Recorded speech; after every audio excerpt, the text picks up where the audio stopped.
IIT, IIM மற்றும் AIIMS ஆகிய உயர் கல்வி நிறுவனங்களை முந்தைய ஆட்சிகளை விட அதிக அளவில் நிறுவியுள்ளது பாஜக அரசுதான் என பிரதமர் நரேந்திர மோடி அவர்கள் பெருமிதம் கொண்டார். பிரதமர் நரேந்திர மோடி அவர்கள் மைசூர் பல்கலைக்கழக நூற்றாண்டு விழாவில் காணொலி மூலம் பங்கேற்று பேசினார். அப்போது அவர் கூறுகையில் 21ஆம் நூற்றாண்டின் தேவைகளுக்கு ஏற்ப இந்திய கல்வி முறையை மாற்றுவதற்கான நடவடிக்கைகள் தொடர்ந்து எடுக்கப்பட்டு வருவதாகவும், உள்கட்டமைப்பு உருவாக்கம் மற்றும் அமைப்பு ரீதியான சீர்திருத்தங்களுக்கு சிறப்பு கவனம் அளிக்கப்பட்டுள்ளதாகவும் அவர் தெரிவித்தார். உயர்கல்வியின் சர்வதேச மையமாக இந்தியாவை மாற்றுவதற்கும், நமது இளைஞர்களை போட்டித்திறன் மிக்கவர்களாக ஆக்குவதற்கும் அதிக எண்ணிக்கையிலும் சிறப்பான முறையிலும் முயற்சிகள் எடுக்கப்பட்டு வருவதாகவும் தெரிவித்தார். கடந்த 6 ஆண்டுகளில் சராசரியாக ஒரு வருடத்திற்கு ஒரு ஐஐடி திறக்கப்பட்டுக் கொண்டிருக்கிறது. கர்நாடகாவில் உள்ள தார்வாடிலும் ஒரு ஐஐடி செயல்படுகிறது என்று கூறிய அவர், 2014இல் இந்தியாவில் வெறும் 9 ஐஐடிக்களே இருந்தன.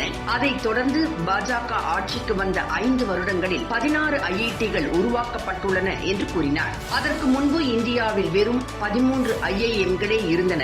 ஆனால் கடந்த 5 வருடங்களில் மட்டும் 7 புதிய ஐஐஎம்கள் நிறுவப்பட்டுள்ளன என்றும் பிரதமர் தெரிவித்தார். 60 வருடங்களாக வெறும் 7 எய்ம்ஸ் மருத்துவமனைகள் மட்டுமே நாட்டில் சேவைகளை வழங்கி வந்தன.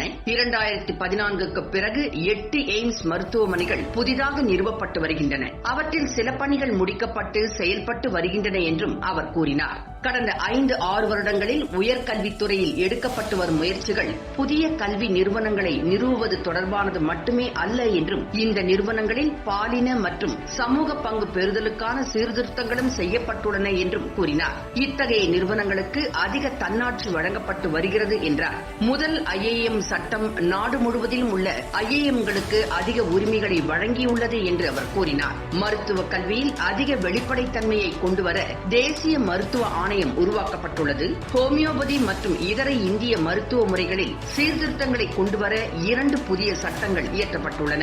நாட்டின் கல்வித்துறையில் அனைத்து மட்டங்களிலும் பெண் குழந்தைகளின் மொத்த சேர்க்கை விகிதம் ஆண்களை விட அதிகமாக உள்ளது குறித்து பிரதமர் மகிழ்ச்சி தெரிவித்தார். மேலும் சர்வதேச மற்றும் தற்போதைய விஷயங்களோடு உள்ளூர் கலாச்சாரம், உள்ளூர் கலை மற்றும் சமூக பிரச்சினைகள் குறித்த ஆராய்ச்சியை ஊக்குவிக்குமாறும் பல்கலைக்கழகத்தை பிரதமர் கேட்டுக் கொண்டார்.